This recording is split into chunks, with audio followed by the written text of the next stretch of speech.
20 hostages and more Palestinian prisoners to be released over the next 2 days as the truce between Hamas and Israel is extended. German Chancellor Scholz defends his budget decisions amid an economic crisis that has rocked the country and weakened his government. The EU is calling for a global alliance to prevent and dissuade migrant trafficking.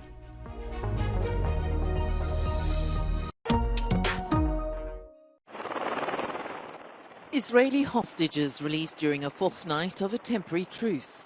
Several were taken in helicopters directly to hospitals in Tel Aviv. In all, 11 dual nationals of France, Germany and Argentina were freed on Monday evening.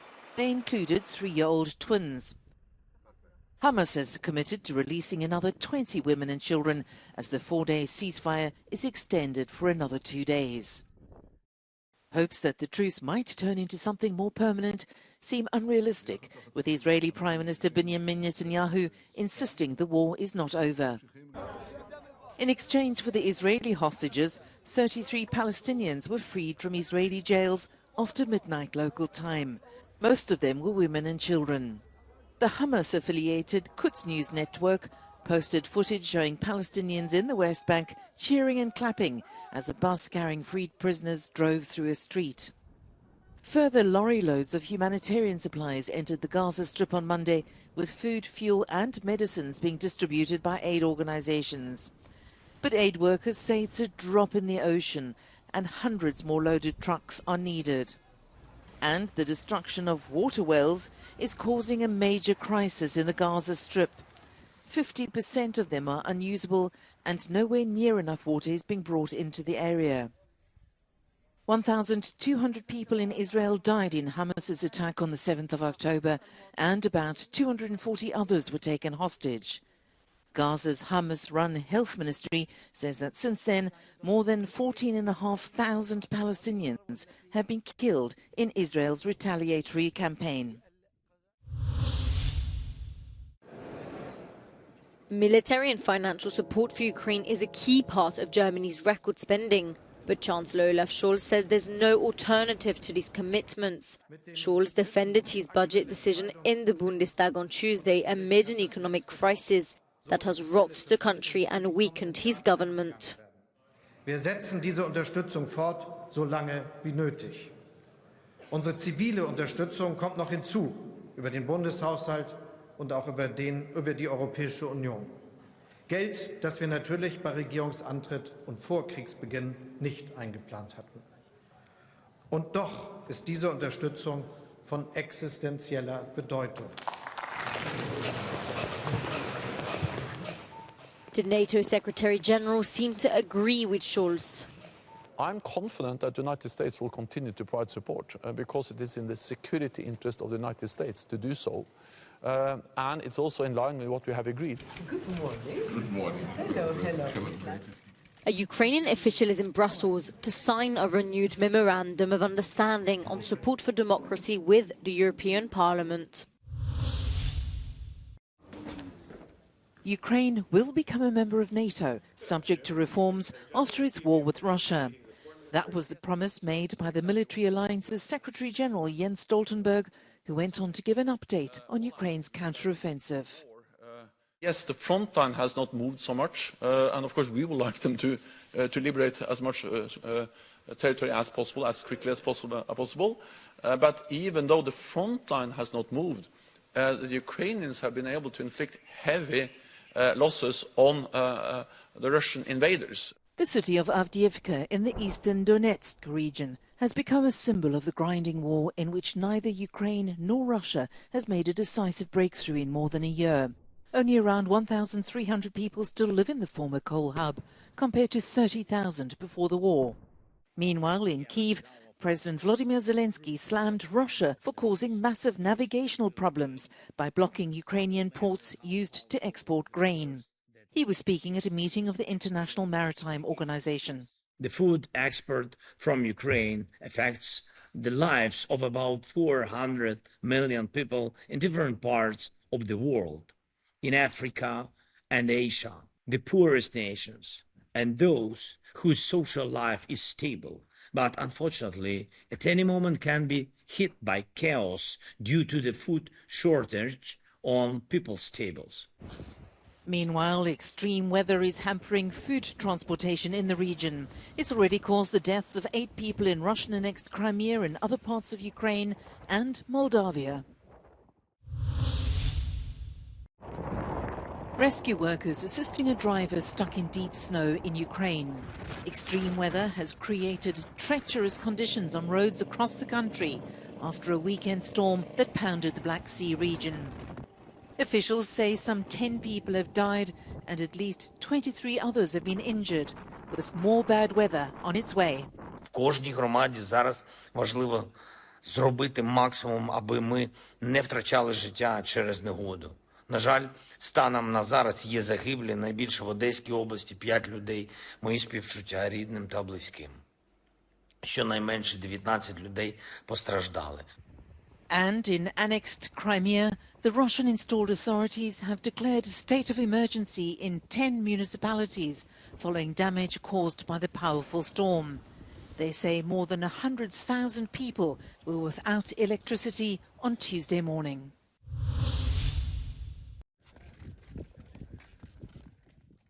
The EU is calling for a global alliance against migrant trafficking. On Tuesday, the Commission President Ursula von der Leyen urged international partners to get together to prevent and dissuade both migrants and smugglers. She insisted crisis management was not enough. We also need a global alliance with a common governance and shared goals. It should be global not only in geographical sense, but also in its scope, by focusing on prevention, on response, and on legal alternatives to the deadly smuggling routes. And this is the spirit that has driven us in organizing this conference.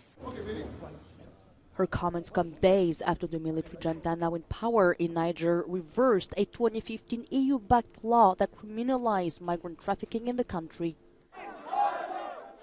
The decision is seen as a response to European calls for the ousted president to be reinstated.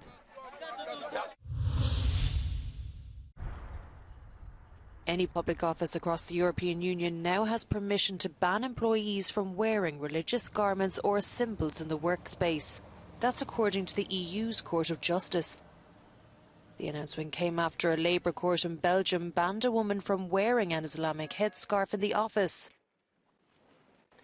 Une règle interne d'une administration communale interdisant de façon générale et indifférenciée aux membres du personnel de cette administration le port visible sur le lieu de travail de tout signe révélant notamment des convictions philosophiques ou religieuses peut être justifiée par la volonté de la dite administration d'instaurer, compte tenu du contexte qui est le sien, un environnement administratif totalement neutre.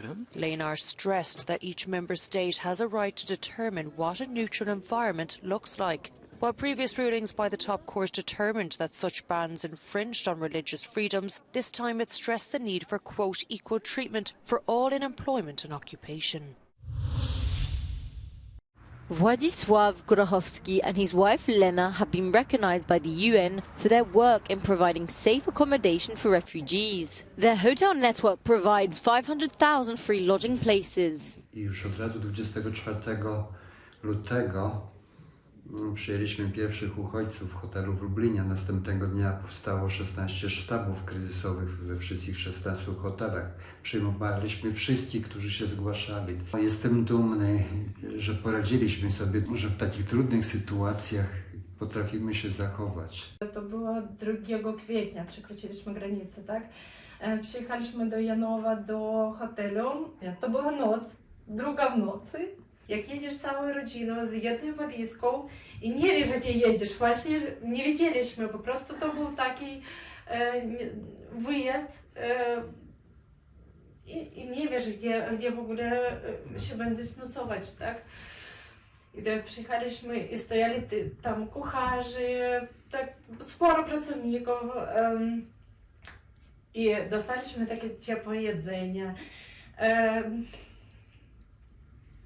Weszli do pokoju, który udostępnili nam, tak? I pierwsze co było,